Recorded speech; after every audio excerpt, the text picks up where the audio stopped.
BUMN dan kooperasi. Gitu kan.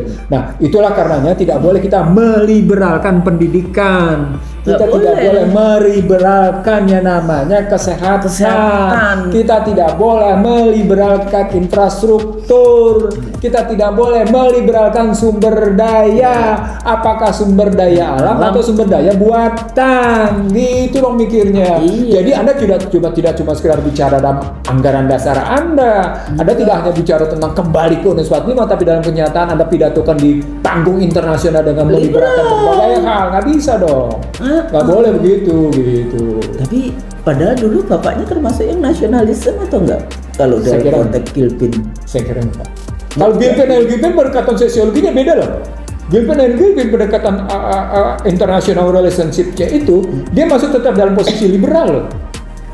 Iya, tapi kan dia bikin liberal, nasionalisme sama Marxisme. Iya, tapi kokohnya Gilpin tetap di internasional. Iya, sama liberal, aja. Liberal sama semua kayak siapa itu namanya Peter L. Berger kan juga kayak gitu. Iya. Bisa di buku yang satu bahas tentang piramida korban manusia, sepertinya dia pro kepada sosialisme kayak gitu ya. Tapi di buku berikutnya tetap kayak gitu.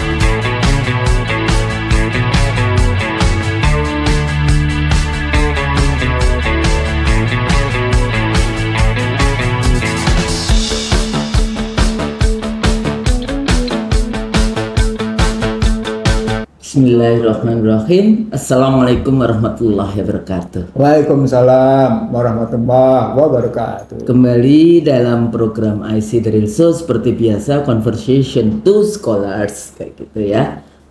Dengan sahabat saya Dr. Iksanuddin Nursi dan saya sendiri Husna Maria PhD.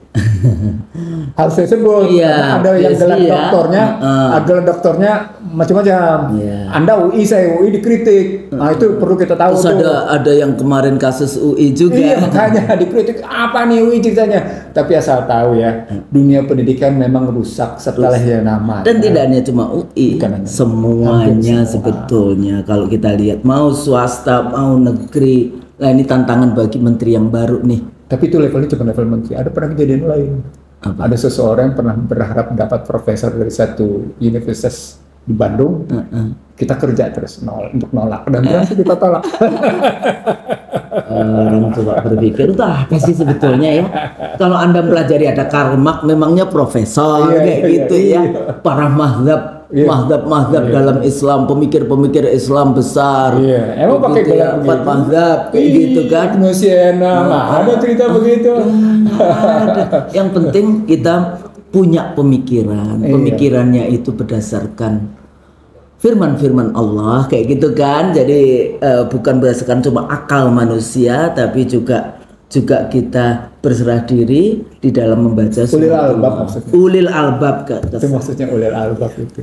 Lihat Al-Baqarah 269 dan Al-Imran 189 sampai dengan 194.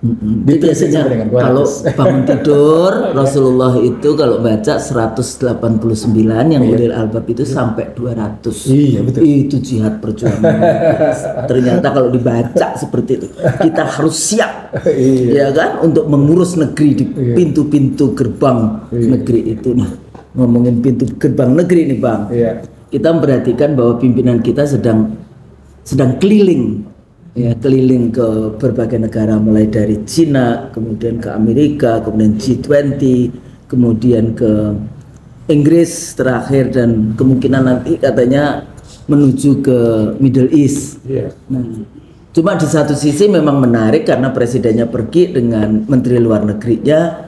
Di dalam negeri juga sedang ribut kayak gitu kan, wakil presiden yang punya apa itu kayaknya lapor kayak gitu, tapi ternyata banyak sekali laporannya itu tentang Fufu Fafa. Lucu juga kayak gitu ya. Dan ada yang melaporkan Fufu Fafa akunnya dihilangkan. Nah jadi ini juga berbagai macam persoalan kalau kita melihat kepemimpinan. Tapi dalam konteks kita selalu bicara global politics ya, global politics di mana era 10 tahun terakhir sebelum Presiden Prabowo ya, waktu itu presiden sebelumnya lebih banyak hubungannya dengan poros Jakarta Beijing, jadi Jinping, Betul, yang Jinping, betul. yang perjanjian-perjanjiannya sebetulnya mencekek, bahkan saya seringkali, kan kita juga ada di beberapa tayangan IC The Real Show kita bahas tentang IKN sebagai debt trap dari Cina waktu itu ya, dari karena LPP kalau nggak salah yang langsung waktu itu MOU-nya Indonesia dengan ini, yang pembangunan di Indonesia dikonekkan dengan obor atau dengan BRI, Belt Road Initiative. Yang persoalannya urusan sangat sering dalam bahasan Bang Nursi dan saya bicara tentang investment. Kadang-kadang kita hanya bicara investment, oh kita memang butuh investor dan sebagainya, tapi lupa mempersiapkan diri bahwa investment itu juga menjadi untuk invasi, infiltrasi, dan akhirnya intervensi dan terakhir akhirnya kita ketergantungan kita dan inflasi ya terakhirnya begitu.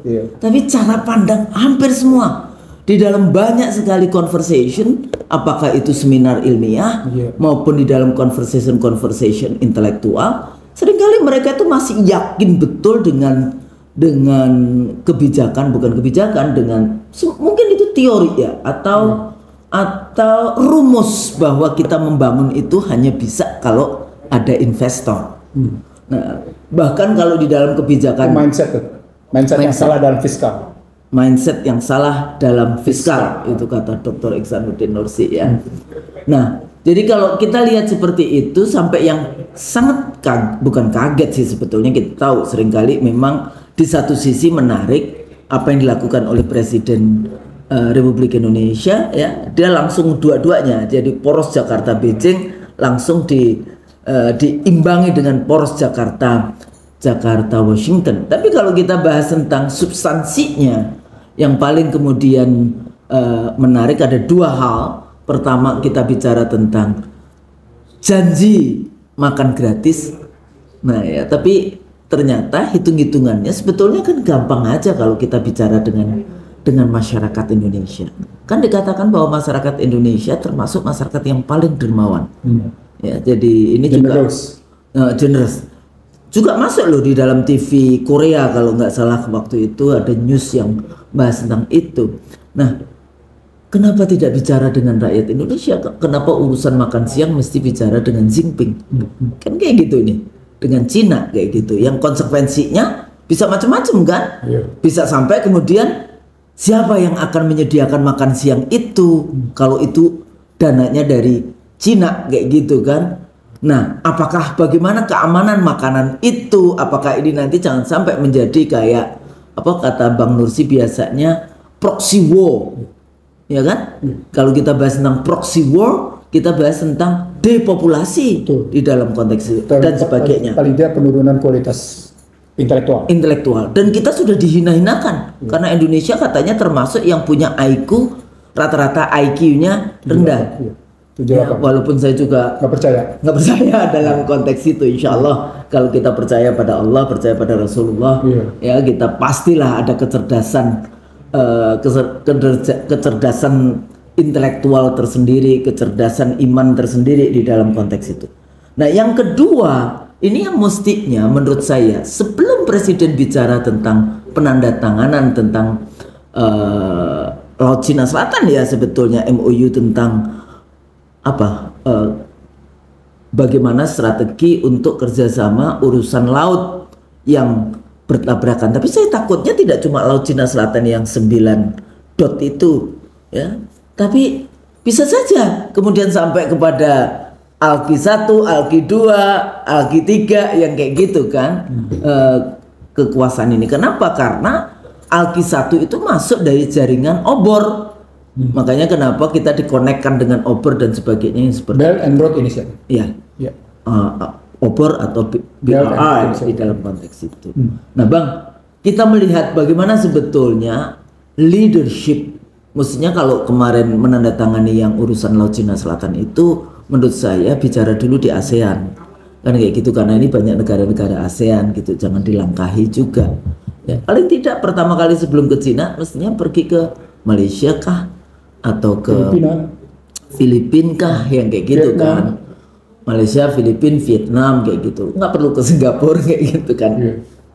dalam konteks itu. Nah, Bang, kita bahas nih bagaimana sebetulnya apa yang oleh-oleh nanti dari ini, apakah tetap liberalisme yang dibangun ataukah ada perubahan dari rezim 10 tahun terakhir ke sekarang, atau adakah apa maksudnya kayak masa depan yang agak sedikit cerah dalam konteks perubahan politik 2024 ini.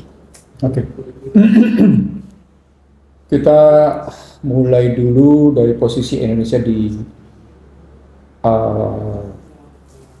Indo-Pacific Forum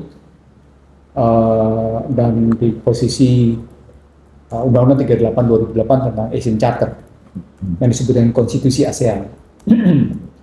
Dan sementara posisi Konstitusi ASEAN ini sudah mencakup apa yang disebut dengan ASEAN Plus 3. Itu argumen yang itu argumen atau alasan yang mewajibkan kita ketika kita bicara Laut Cina Selatan harus bicara dengan ASEAN. Harus. Karena kita sudah meratifikasi ASEAN Charter menjadi Undang-Undang 38 2008. Pendiri ASEAN ya mestinya. Jadi di situ ya. Dan memang di belakang ASEAN ada kepentingan Amerika, karena ASEAN didirikan bagi kepentingan Amerika dan mereka menghambat waktu itu komunisme perang dingin kan? Ya. Tapi harus menjadi catatan ketika ASEAN Plus 3 dibangun, perang dingin sudah surut, Amerika tetap berkepentingan atas posisi ASEAN dengan Indo-Pacific Forum. Jadi artinya ketika kita bicara dengan ASEAN tidak berarti kita harus bicara tentang kepentingan Amerika pada Laut Cina Selatan. Bukan. Dengan model pendekatan multilateral itu yang ditolak oleh Cina. Nah, ketika kita bicara dengan ASEAN itu artinya kita merespek. Jadi ada respect recognize to the neighborhood gitu ya. Ada semacam tetangga. Dan itu kan organisasi RT kita kayak gitu loh. Jadi ada penghormatan, ada pengakuan penghormatan terhadap tetangga bahwa kita bersama-sama menghadapi persoalan Laut Cina Selatan. Jadi tidak serta-merta kita duduk bareng dengan Cina lalu membangun kesepakatan bahwa kita akan bicara tentang sesuatu yang overlapping. Nah, kesalahan keduanya sesuatu yang membicarakan tentang overlapping.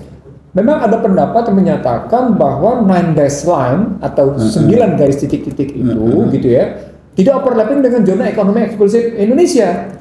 Tapi ketika Anda bicara overlapping, seolah-olah 9 dash line-nya adalah bertumpangan dengan zona ekonomi eksklusif Indonesia. Tapi dia itu sangat dekat loh, mengakui itu sampai ke Pulau Natuna, jadi pulau yang paling ini. Dan Brunei itu cuma di depan matanya juga, itu dimasukkan di dalam 9 dash line. Nah, itu karenanya sejumlah orang menyatakan tidak bisa kita bicara overlapping. Karena 9 dash line yang disampaikan oleh Cina adalah klaim subjektif, gitu. Itu klaim banget. Klaim subjektif, gitu. Tidak jelas dasarnya apa, rujukannya apa. Tidak didasarkan atas UNCLOS, gitu.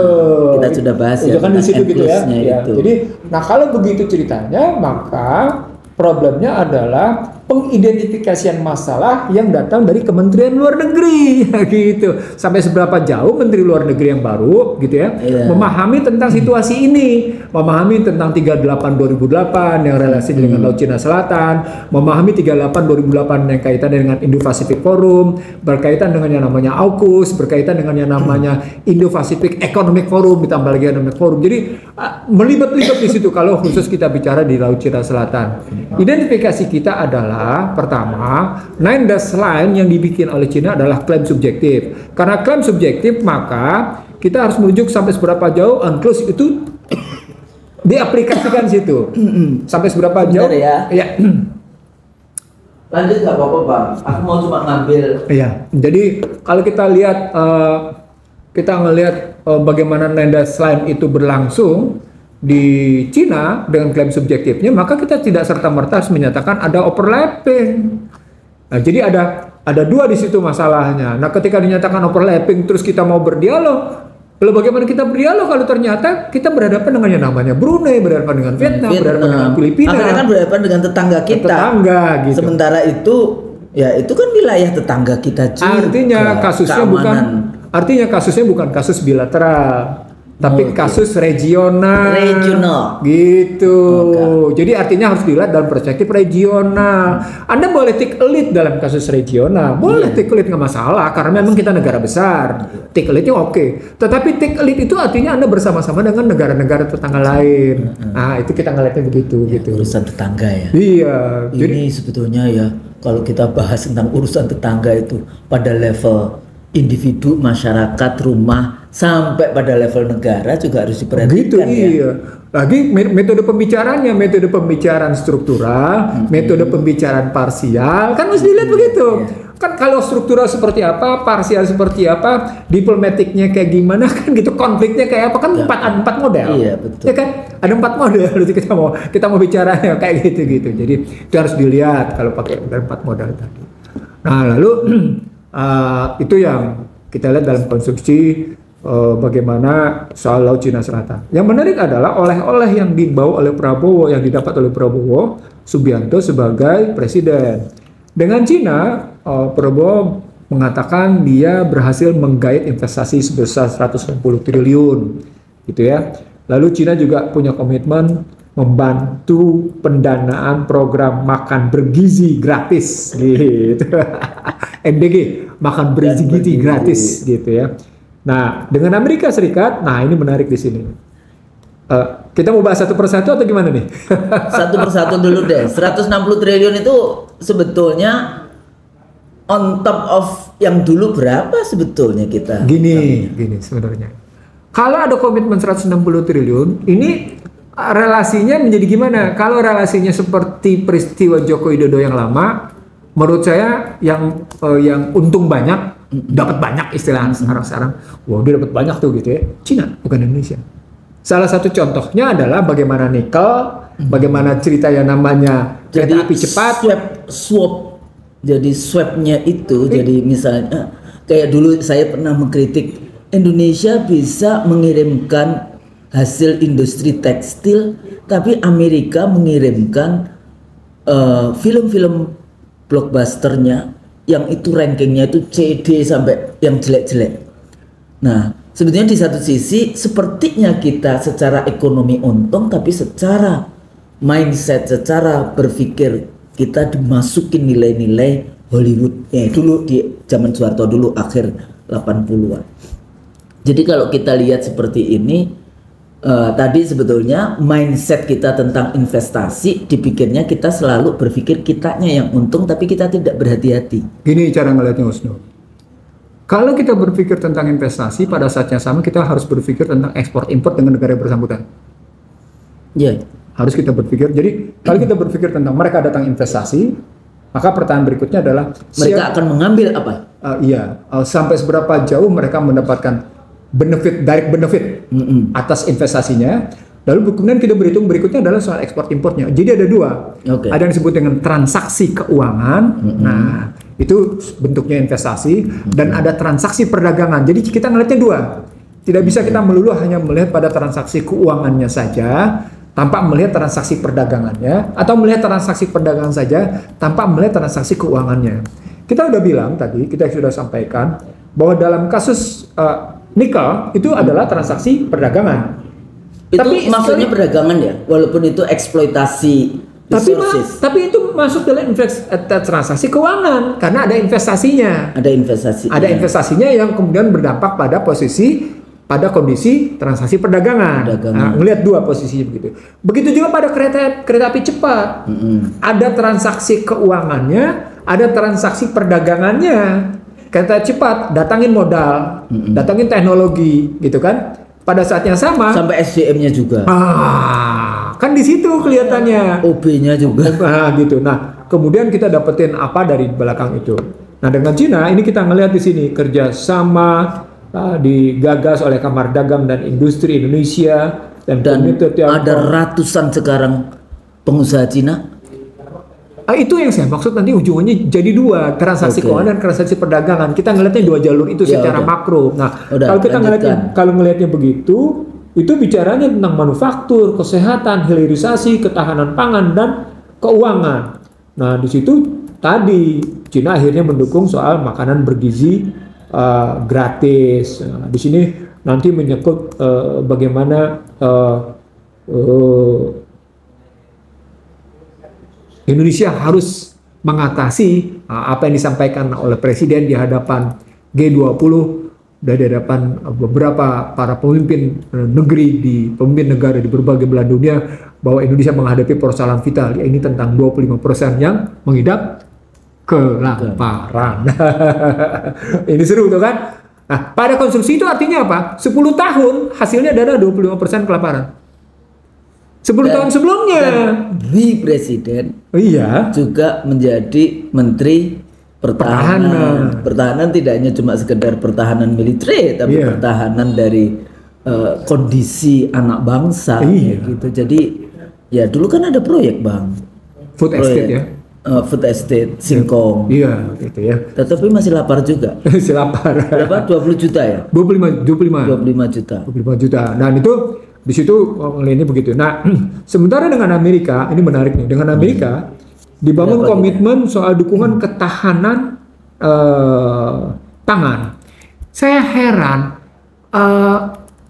undang-undang tentang ketahanan, kedaulatan dan ketahanan pangan Indonesia itu sudah bicara tentang ketahanan pangan. Saya berulang kali menyatakan sejak yang namanya belasan tahun lalu bahwa WTO itu menolak konsep kemandirian dan kedaulatan pangan. Iya. Karena yang dia sodorkan adalah konsep ketahanan pangan. Bukan kedaulatan. Bukan kemandirian. Bukan kemandirian, ya kan bahasa kita kan kemandirian. Iya, jadi artinya levelnya begini Husnul. Ketahanan, kemandirian, kedaulatan. Sovereignty yang paling tinggi ya. Jadi istilahnya food security, food resilience, lalu food sovereignty. Nah, gitu ngelihatnya strukturnya. Nah, sekarang kalau dengan Amerika sampai muncul istilah kerjasama tentang komitmen dukung ketahanan pangan, itu artinya ketahanan pangan kita betul-betul ambruk selama 10 tahun terakhir. Kalau sampai kayak gini, kalimatnya. Jangan bicara kemandirian ya, jangan bicara kedaulatan. Ketahanan pangan aja sudah kayak gini aja. Makanya kenapa semua pangan importnya sampai berapa? 100 triliun setiap kali. Iya, gula udah ribut tiap tahun impor, beras, garam, pacul. cabe, bawang putih, bawang merah. Macam-macam udah mengimpor posisinya. Daging, sapi, susu. 80% susu impor. Dan kemudian yang di dalam negeri dengan pajak. Ini punya Menteri Pertanian ini ngapain aja sih Anda? Nah, tapi Menteri Pertanian sekarang agak beda Husnul. Sampai dia berani mecatin anak buahnya. Mudah-mudahan memang dia berani sampai ngantor, katanya sebelum subuh sudah ngantor katanya. Terus subuhnya di mana? Kantor. Subuhnya di kantor katanya. Oh, iya. Alhamdulillah. Katanya gitu beredar sampai saya kirimin. Wah, hebat betul, sebelum subuh sudah ngantor jam 4. Sementara 4 kan subuh kan jam 4 lewat 4. Dia sudah jam 4 udah di kantor. Wah, saya bilang luar biasa nih. Lalu berikutnya ini bagaimana percepatan transisi energi. Nah, bagaimana Anda bicara percepatan transisi energi kalau yang Anda bicarakan transisi energi Anda ke sawit? Dan ternyata kemarin itu ada data ya, orang yang paling banyak punya sawit itu siapa ya? Siapa? Sinarmas Group ya? Bukan, Wilmar tetap. Sinarmas sama Wilmar tetap. Enggak. Nomor 1 itu Sinarmas, ya. 168, sekian triliun. Ya. Kemudian Indoagri Antoni Salim, 160. Ya. Lim Bumi Tama Agri Haryanto 66. Tadi mana Wilmar? Masih belum. Bakhtiar Karim Musim Mas Group 60 triliun. Martua Sitorus itu Wilmar 93 triliun. Sukanto Tanoto, aku pikir Sukanto yang tinggi, Royal Golden, karena Sukanto dia kasus kebakaran hutan di Riau itu kan Sukanto itu. 49 triliun, ya kecil-kecil. Tapi ini semua mereka ya. Iya. Jadi artinya ketika transisi energi basisnya sawit, ya mereka yang beruntung. Dan ternyata negeri ini itu ngasih subsidi ya. Iya. Senang ngerti. Rakyat dikasih subsidi, diteriakin, giliran mereka. Ya iya, tapi kan mereka supaya jual minyak gorengnya murah. Iya, itu enggak motifnya, karena tadi ada BPDKS, Badan Pengelola Dana Kelapa Sawit, dalam rangka proyek B35 sampai B40. Jadi artinya mereka dapat itu di situ. Nah, kalau percepatan transisi energi dalam perspektif Washington, dia berpikirnya apa? Nuklir. Sebetulnya kalau nuklir itu persoalannya adalah gimana disiplin masyarakat kita. Nuklir di sini kalau mau dilihat lebih lanjut, ini gede loh sebenarnya proyeknya. Pendanaannya sekitar 220 miliar atau setara dia mau bikin nuklir di Indonesia. Setara dengan 300 triliun, setara dengan posisi KTT di 20 di Bali. Ini gede loh. Ini dalam rangka ini. Nah, jadi mau bikin nuklir. Tekanan Amerika kalau tidak nuklir apaan coba? Ya tapi kalau nuklir itu ditaruh di mana? Dulu kan kita bahas nuklir di Gunung Kidul. Coba kita strukturkan. Kalau dia mau bicara renewable energy dalam perspektif panas matahari, ya, sudah diambil di Cina. Panas matahari. Sudah diambil dari Cina. Wind turbine angin terbesar di mana di Indonesia? Cuma ada di NTT sama di beberapa saja. Yang kemungkinan adalah air laut. Air laut juga sudah lebih diambil oleh Cina. Teknologinya air laut. Apalagi ini panas bumi. Panas bumi itu memang dipegang oleh beberapa perusahaan Amerika. Kita nggak usah sebut namanya, walaupun saya tahu. Yang di Garut, yang di Sukabumi, kita tahu lah itu ya. Beberapa panas bumi. Tapi itu juga saya kira itu salah satunya. Jadi berarti nuklir itu udah advance energy. Dan karena itu mereka Prabowo bicara dengan Justin Trudeau, karena salah satu negara terbesar dalam rangka power plant berbasis nuklir, dianggap negara paling maju dalam basis nuklir itu adalah Kanada. Kanada di situ gitu ya, di situ. Lalu berikutnya tentang ini nih, ekonomi kemitraan ekonomi secara komprehensif. Ini dengan Peru, terus kerjasama dengan namanya Brazil, berbagai sektor senilai 444,4 triliun. Lalu berikutnya dengan Inggris investasi. Nah, menarik nih Husnul. Inggris ini bukan dalam posisi krisis ya? Krisis toh? Iya, emang krisis. Kena resesi, paling tidak resesi. Iya. Paling tidak kena resesi. Dan berat. Berat. Katanya kemiskinan tinggi. Meningkat karena judi online. Iya, nggak serius sih. Iya, memang iya. Meningkat karena itu gitu loh. Jadi, tapi dia bisa bangun komitmen dengan Indonesia, menarik ya. Menarik nih dengan dia dapat duit dari mana? Iya, kita nggak tahu sampai kayak gini. Waduh. Mungkin BP. Iya. Kalau saya ngeliat di sini dari ininya enggak nih, kita ngelihatnya di sini investasi ini Inggris apa? Transisi komitmennya. Transisi energi sama infrastruktur pendidikan. Transisi energi berarti British Petroleum BP. Ya, kan tadi BP. Iya BP. Nah, infrastruktur pendidikan apa? IT kali. Yang kemarin itu yang komitmen AI apa itu apa namanya? Apa tuh? Kayaknya ada yang dibanggakan deh kemarin itu. Yang untuk teknologi AI. Apa ya? Susah juga kita ngelihatnya kalau sampai infrastruktur pendidikan.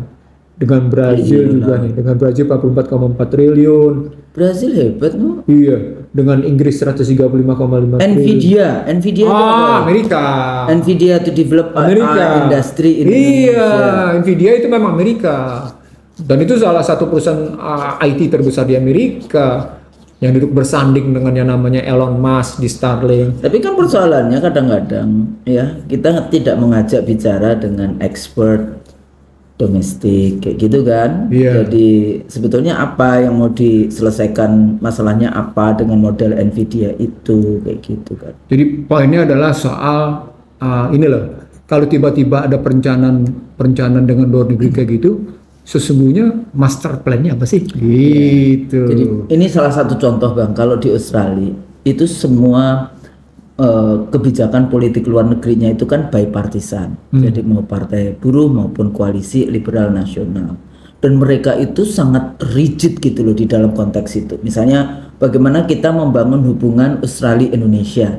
Mereka tuh mereka panggil semua ekspertis yang ahli tentang Indonesia, Ya mau guru yang mengajar bahasa Indonesia, profesor-profesor yang penelitiannya penelitiannya tentang Indonesia, maupun semua kelompok-kelompok yang banyak bekerja di Indonesia itu dikumpulkan dan mereka keliling gitu sampai kemudian mereka punya yang tadi satu kebijakan kayak gitu yang berhubungan dengan international foreign policy Australia ke Indonesia. Saya waktu itu ikut gitu ya, saya pergi ke Canberra, dan mereka keliling karena bipartisan, mereka punya komite, joint committee-nya. Joint committee ini keliling ke Sydney, ke Melbourne, ke ini, semuanya. Baru kemudian dia panggil semua, mau yang mengkritisi maupun yang pro.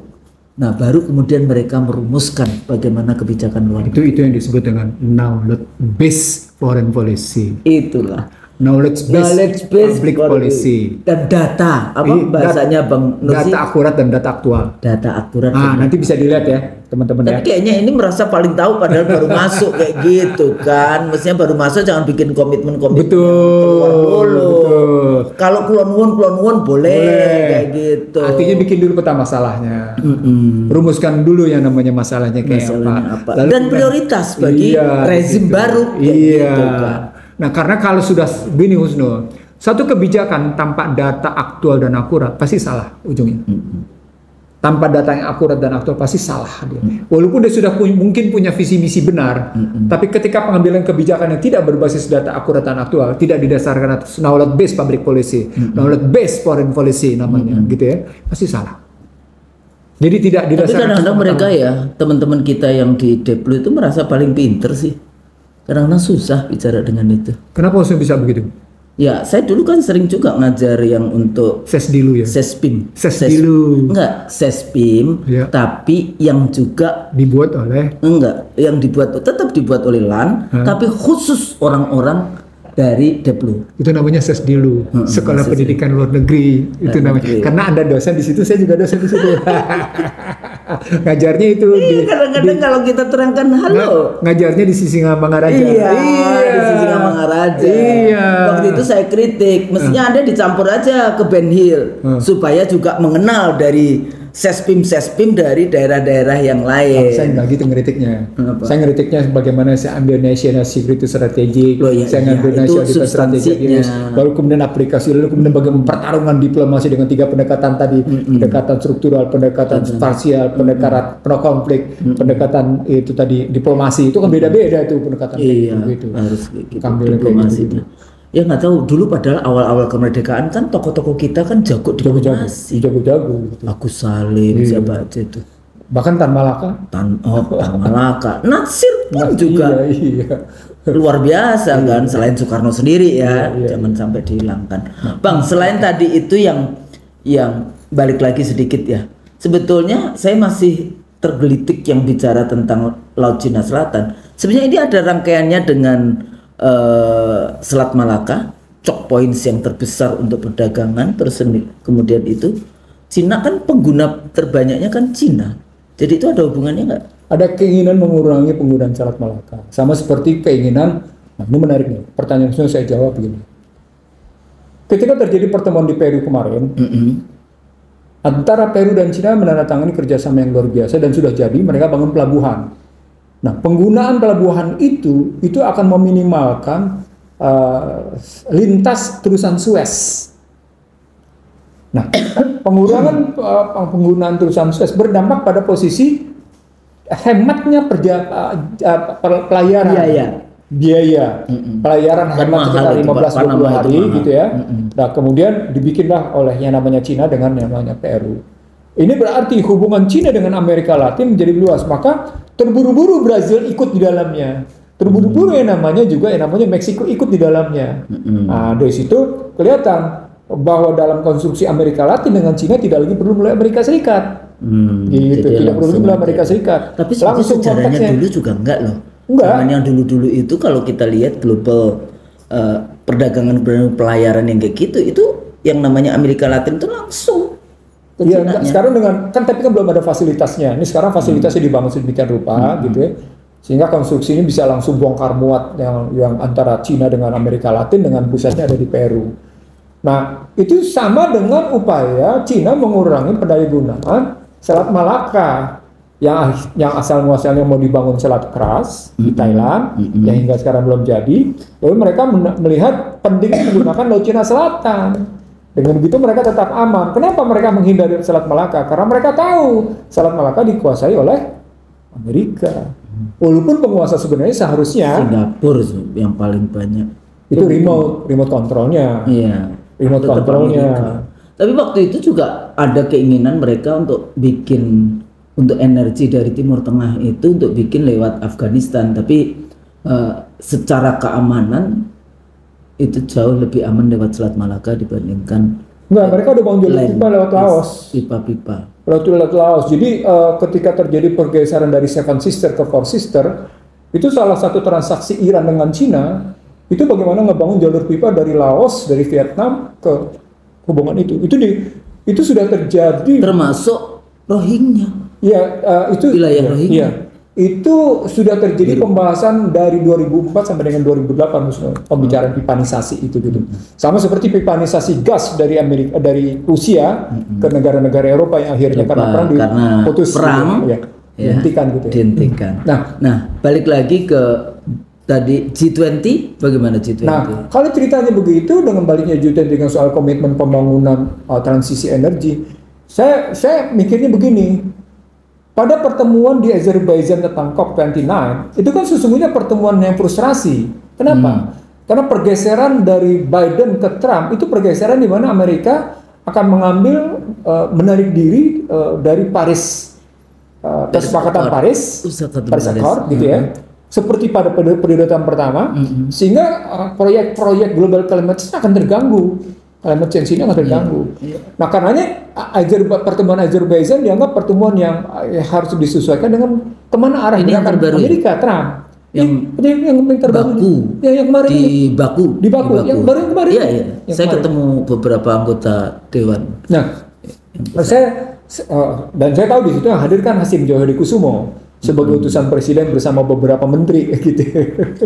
Ada si Mardani, ada Sera juga. Nah, gitu ya. Dan dari sana saya tidak lihat bagaimana Indonesia mengantisipasi perubahan kebijakan di Amerika dalam konstruksi pertama global climate change. Ini menariknya di sini. Karena kemarin ketemu nggak dia dengan Trump?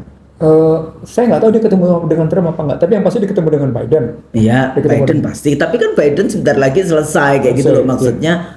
Tidak ada berita. Apakah dia ketemu dengan? Tidak ada berita sama sekali. Kalau dengan CIA itu laporan. Iya. Tapi kalau dengan Trump saya atau orangnya Trump enggak ada ya. Saya juga tidak dengar beritanya karena kalau baca dari media Amerika sendiri paling tidak kita bisa lihat AP, Associated Press, kita bisa bicara Reuters, kita bicara Washington Post, New York Times, USA Today, The Guardian, kita bisa bicaranya begitu kan. Satu lagi kita bisa bicara juga The Economist, misalnya kita bisa ngeliat Financial Times. Kalau kita ngeliatnya kayak gitu, kita bisa ngeliat mestinya ada pertemuan memang. Tapi ini saya tidak baca sama sekali. Iya, nggak ada informasi. Kenapa kayak gitu? Kenapa? Satu hari di periode pemerintahan sebelumnya ada utusan dari Jakarta. Setelah 3 kali mau ketemu Trump nggak bisa, yang keempat kali ketemu. Fadlizon dulu. Saya nggak usah sebut siapa. Saya nggak usah sebut siapa. Apa-apa. No. Tapi bukan Fadlizon. Oh, yang bukan Fadlizon. Fadlizon kan ketemu di New York. Tapi bukan Fadlizon. Fadlizon kan ketemu bersama Haritanu. Iya. Ini enggak. Ini yang lain lagi. Yang lain lagi. Oke. Tahu nggak wajah Trump gimana? Tapi Trump itu emang very itu kayak cynical kayak gitu kan dia kalau nggak ini karena dia aktor jadinya ya kayak gitulah. Tapi memang dituding oleh banyak kalangan sebagai fascism leaders. Kan dituding sebagai fascism leaders gitu ya. Fascism leaders negara kapitalis. Iya kan. Tapi menarik loh kampanyenya Mas. Saya ngikutin kampanye. Kebetulan saya ngikutin siapa orang-orang yang dipilih, kampanyenya kayak gimana. Kampanye tentang keluarganya nonton nggak? Bagaimana yang Trump cucunya itu mendidik anak-anaknya. Iya, yang ada cucunya perempuan itu. Yang mendidik anak-anaknya semuanya. No drug, no alcohol, no smoking, no drinking gitu ya, fokus on education dan disebut sebagai ketua. Iya. Nggak, soalnya kan cucunya menceritakan kalau dia di kampus, kakeknya ini bertanya tentang bagaimana di kampus. Tapi memang betul loh, dia sekolah di tempat bagus-bagus loh, di Pennsylvania University, di Georgetown University, di Wharton School, di sekolah yang bagus-bagus memang. Jadi benar juga kalau disebut, jadi artinya bangunan citra, bangunan cerita bahwa keturunan Tapi Trump. sekolahnya bener ya? Bener ya? Bener. Gak kayak di kita ya? makanya mereka bisa berdialog dengan baik gitu loh. Karena mereka sekolahnya bener, ijazahnya nggak palsu. Jadi bisa kemudian narasi, menjelaskan. Betul. Yang perempuan yang di White House itu siapa namanya? Ivanka ya? Ivanka Trump. Anaknya. Itu kan juga luar biasa itunya tampilnya. Kan dia jadi kayak staf ahli juga. Iya. Nah, di situ kita nggak bisa bilang bahwa dinasti di mana-mana, nepotisme di mana-mana akan tetap terjadi. Lu pasti, kita juga tidak menutup mata di dalam konteks itu, tapi paling tidak dikasih dong kualitasnya. Betul. Jadi nepotisme berbasis kualitas. Iya, bukan orang yang bodoh kayak gitu terus dipaksakan untuk jadi pejabat yang kayak gitu kan. Nah, nanti ujungnya akan kelihatan Husnul. Salah satu ejekan Krugman begini Husnul. Krugman dari New York Times ngejek begini. Apakah dengan terpilihnya Trump, masyarakat Amerika akan berpikir bahwa dia bisa menekan Cina? Wah, Krugman ngomongnya begitu di New York Times. Dianalisis sama Krugman habis-habisan. Ujungnya Krugman bilang, di periode pertama Trump saja, Trump tidak berhasil menjalankan kesepakatan bahwa Cina harus membeli minimal barang-barang dari Amerika 200 miliar US dollar. Jadi artinya Trump gagal. Periode kedua sama karena Cina katanya sudah melampaui lagi batas-batas kemampuan transaksi.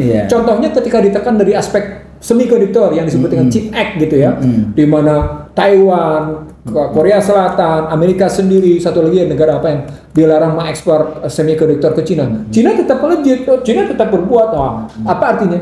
ICT war antara Cina dengan Amerika akan terus berlanjut. Yang kasus Huawei dulu gimana?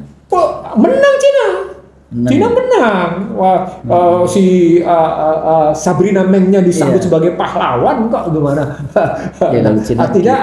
Artinya ketika kita balik ke dalam pertanyaan Husnul tadi, dalam konstruksi misalnya bagaimana Trump dalam menghadapi perang tarifnya, kan tadi saya bilang dia akan ribut di posisi global climate change, dia akan ribut di soal COVID.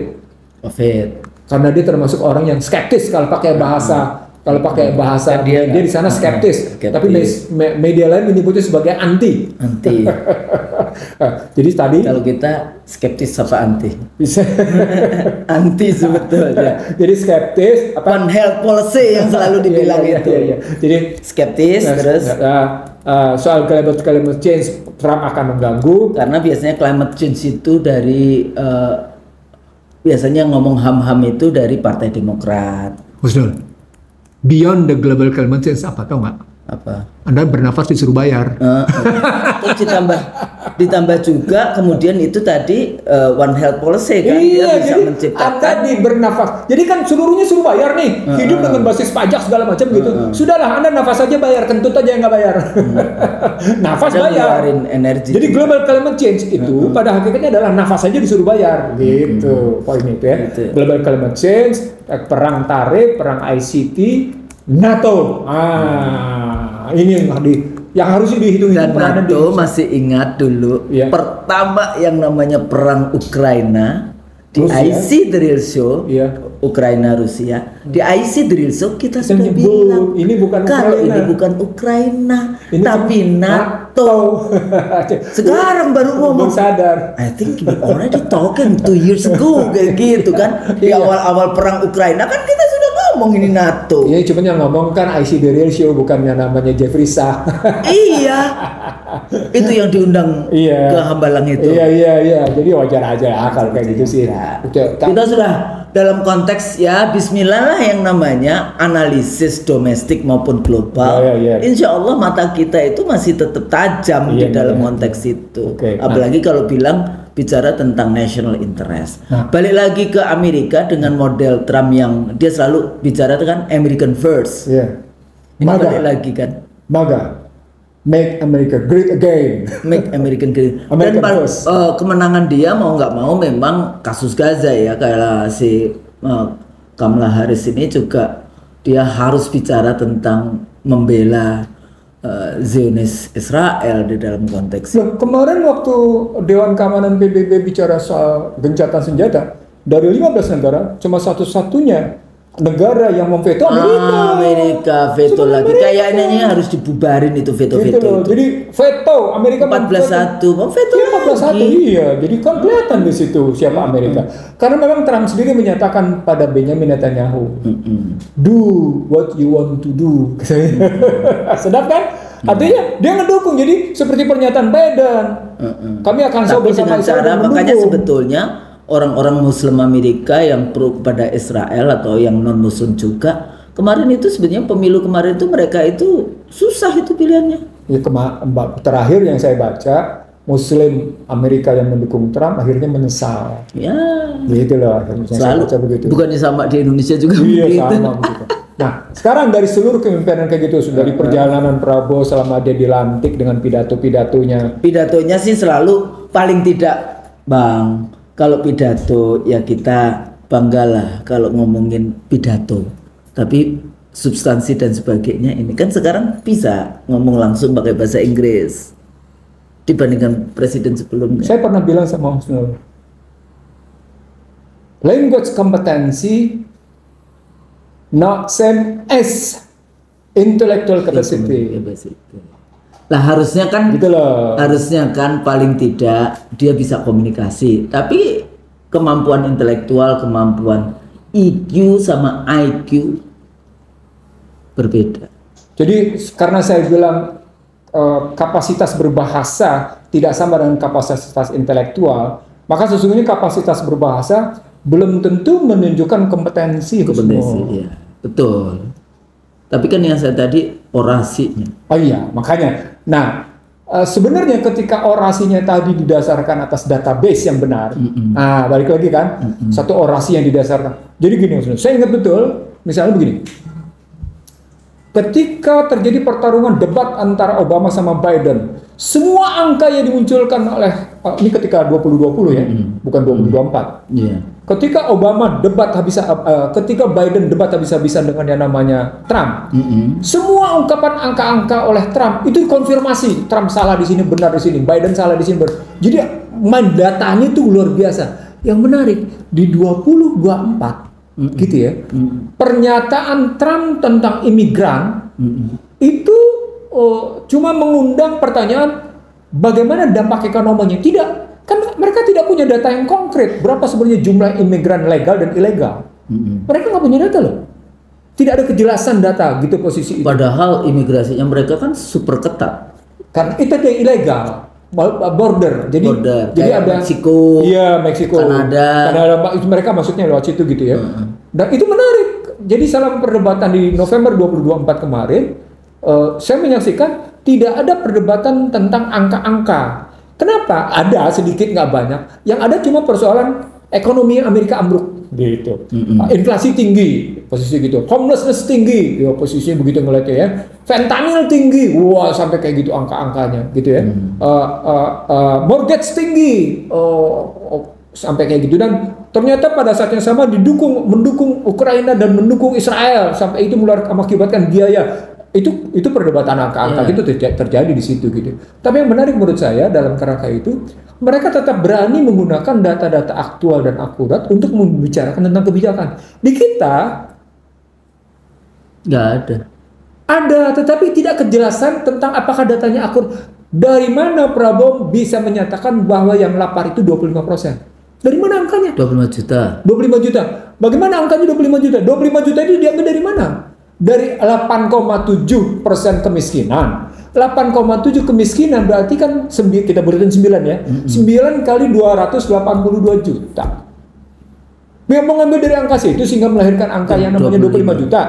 Apa angka dari situ gitu ya. Padahal pada saat yang sama yang terjadi adalah pengangguran 4,4%. Padahal dulu kan ada bukunya Prabowo sendiri yang Paradoks Indonesia. Di situ kan angka-angka. Betul. Yang saya mau bilang adalah cuma angka itu dia kalau di Indonesia ya BPS satu. Terus gini, kementerian masing-masing. Saya menyatakan ketika Sri Mulyani menyatakan ada desa fiktif, ketika Kementerian Sosial di bawah Tri Risma hari ini ada yang namanya penerima bansos fiktif. Ketika yang namanya sampai 15 juta ketika yang namanya KPU menyatakan ada DPT fiktif, itu artinya data nggak beres semua. Iya, kenapa? Dan itu bukan hanya di satu tangan, tidak di 2 tangan, 3 tangan, ada di sekitar 7 sampai 8 instansi yang memegang itu. Nah, ketika Prabowo menyatakan seperti itu, muncul pertanyaan sampai seberapa jauh kebijakan itu akurat dan aktual. Itu pertanyaannya. Dan seringkali angka-angka itu untuk kepentingan tertentu. Dulu kalau KPU kan ada 5 lembaga yang punya data penduduk yang sama, data penduduk yang berbeda-beda gapnya. Ada yang kalau dari daerah itu kan keinginan untuk dapat DAU DAK, makanya penduduknya naik kan. Iya. Jadi artinya gini Husnul, ketika kita bicara 25 juta ada dalam posisi kelaparan dan itu vital bagi bangsa Indonesia untuk diselesaikan, itu berarti kinerja 10 tahun sebelumnya kan? Iya. Produk 10 tahun sebelumnya adalah Bappenas udah ngomong menterinya. Apa ngomongnya? Gagal. Saya tahu itu Rahmat Pambudi memang dosen PB kan. Iya. Saya tahu sejak awal Rahmat Pambudi memang begitu. Jadi tapi oke saja, artinya tidak ada indikator ekonomi yang ditetapkan yang ditargetkan tercapai, itu kata Bappenas kan begitu. Tidak ada target yang ditetapkan tercapai. Itu bahasa saya. Artinya bahasa lainnya adalah 10 tahun Joko Widodo ngebangun dengan infrastrukturnya, sesungguhnya yang terjadi adalah kegagalan. ICD ratio pernah bilang jauh sebelumnya bahwa satu kekuasaan yang didasarkan atas kedustaan, satu kekuasaan yang kita ngomongnya jauh sekali sebelumnya. Yang di awal-awal ternyata udah 4 tahun loh kita itu ya. ICD ratio itu udah 4 tahun keempat gitu. Betul. Ya, jadi ini akan didasarkan atas kedustaan, kecurangan, tidak didasarkan atas data, didasarkan atas arogansi. Kemudian kita bilang lagi didasarkan atas authoritarian legalism, berujung akan terjadi kehinaan. Sekarang terjadi kehinaan. Jadi kenyataan. Nah, sekarang bagaimana kita mengembalikan marwah negeri kita hari ini? Leadership balik lagi. Nah, kata kuncinya di kepemimpinan. Jadi lagi-lagi ini rekan ICD ratio bisa lihat kita punya 3 slide di sini. Slide pertama kebijakan berbasis data, kebijakan publik berbasis data akurat dan aktual. Kemudian kita bicara tentang bagaimana ngebangun sistem perekonomian dengan model yang jelas gitu ya, model berpikirnya. Yang ketiga memang akhirnya ujungnya kepemimpinan. Apakah dia akan terhina atau akan mulia?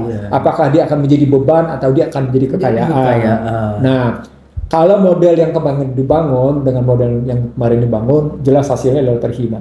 Setuju atau tidak setuju? Dan dua-duanya liberal, tapi liberal dalam konteks kalau dengan Cina itu state liberalism, kalau dengan Amerika itu private liberalism. Jadi corporate liberalism, corporate state liberalism, yang satunya lagi state liberalism. Kalau pakai tesa peperangan 2008, itu yang disebut dengan corporate capitalism. Ingat nggak kuliah saya di tempat Anda?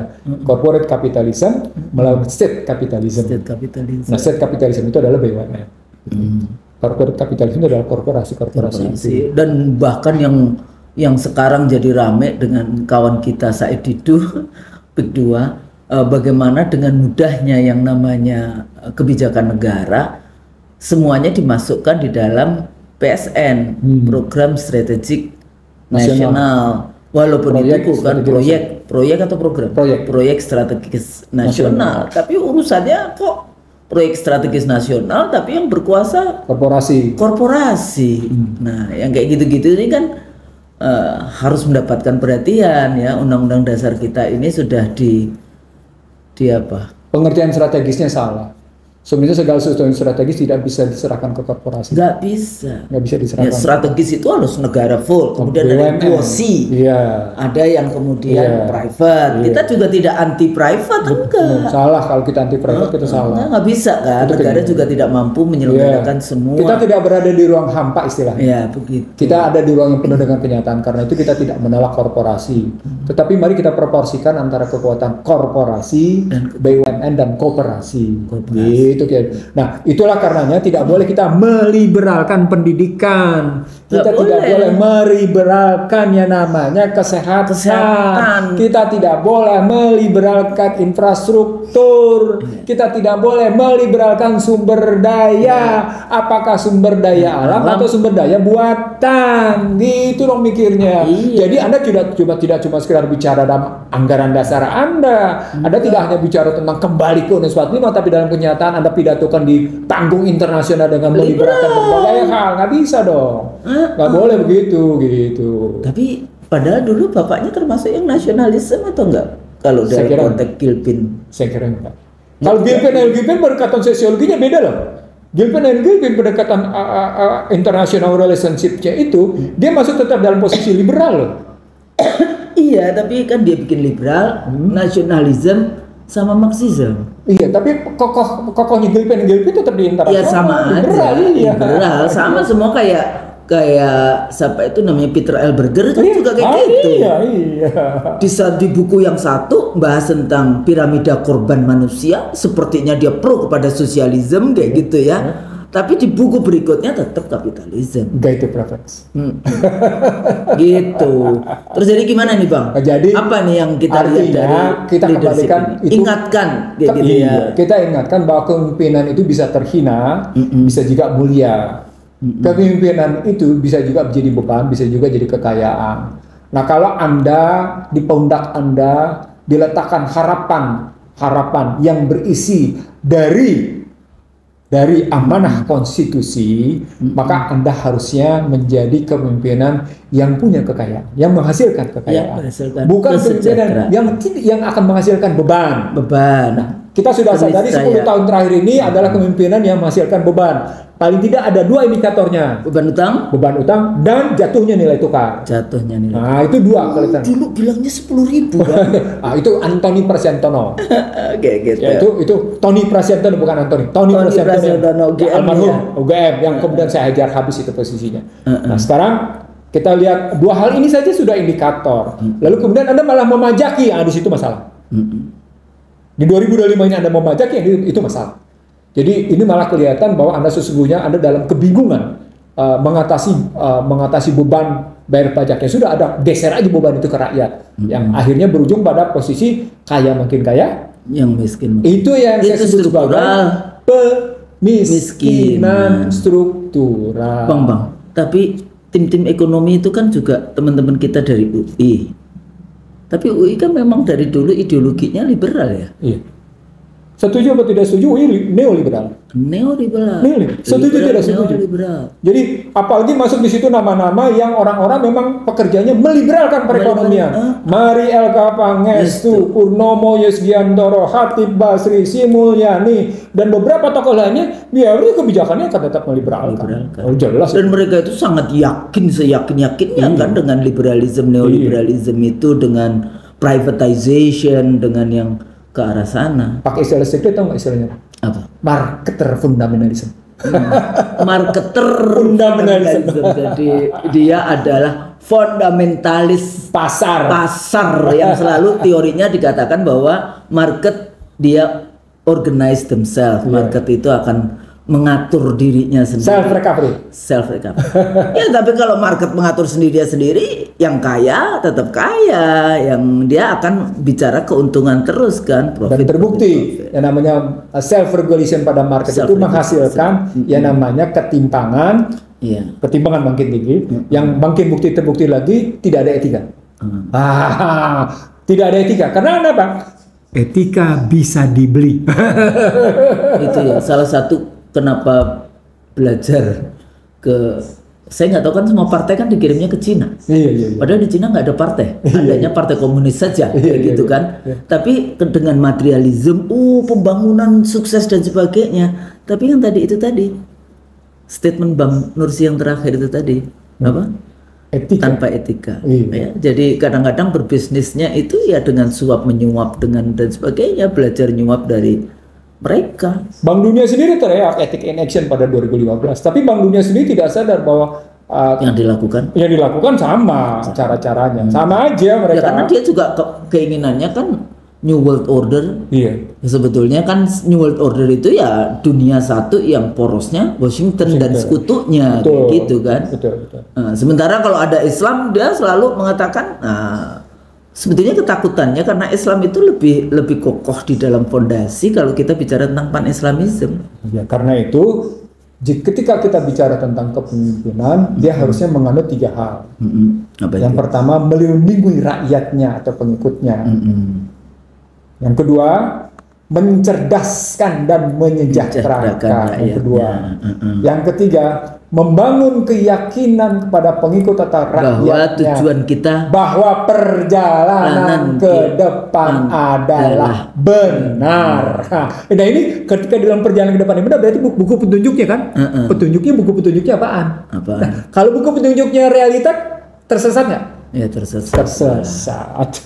Tapi kalau itulah yang saya sebut sebagai apakah kepemimpinan ini menjadi kepemimpinan terhina atau mulia? Apakah kepemimpinan ini menjadi kepemimpinan beban atau kepemimpinan kekayaan? Gitu.